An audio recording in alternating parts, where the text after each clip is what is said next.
ఈరోజు ఈ కార్యక్రమానికి రావడం నాకు చాలా బాధ అనిపిస్తుంది. ఎందుకంటే సీనన్న నాకు అతి దగ్గర కాలంలోనే ఎంతో ఆప్తుడు. ఎందుకంటే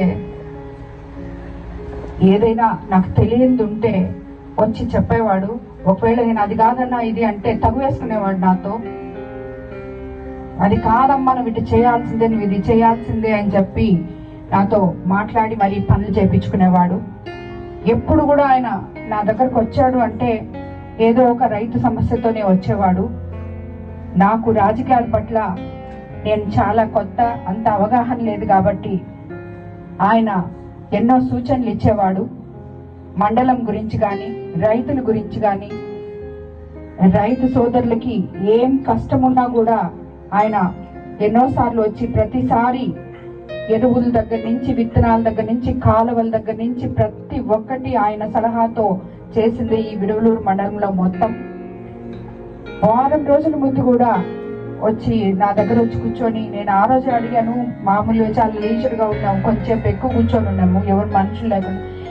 ఏంటన్నా పిల్లలు ఎక్కడుంటారు ఇవన్నీ అడిగాను. ఎందుకంటే తిరుమల దర్శనానికి వెళ్ళాలమ్మా, నా బర్త్డే 5వ తేదీ, మా పిల్లలు పట్టుబడుతున్నారు, నాకు మీరు విఐపి బ్రేక్ కావాలమ్మా, పిల్లలు అందరూ వస్తారు అని అడిగారు. నేను తప్పకుండా అని చెప్పి అప్పటికప్పుడే మన గెస్ట్ హౌస్లోనే పెట్టండి, సీనాని బాగా చూసుకో, ఇవన్నీ చెప్పాను. మళ్ళీ ఆయన బర్త్డే వచ్చే టైంకి ఆయన లేకుండా పోవడం నిజంగా చాలా విచారం అనిపిస్తుంది. అటువంటి మహోన్నత వ్యక్తిని, ఒక నాయకుడిని మనం కొవ్వూరు కాన్స్టిట్యున్సీ తరఫున కోల్పోవడం నిజంగా చాలా బాధ అనిపిస్తుంది.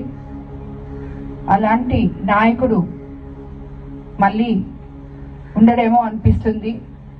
అదే కాకుండా ఆయన ఆత్మ శాంతించాలని, అలాగే ఆ కుటుంబానికి భగవంతుడి అండ ఉండాలని చెప్పి కోరుకుంటూ ధన్యవాదాలు తెలుపుకుంటున్నాను.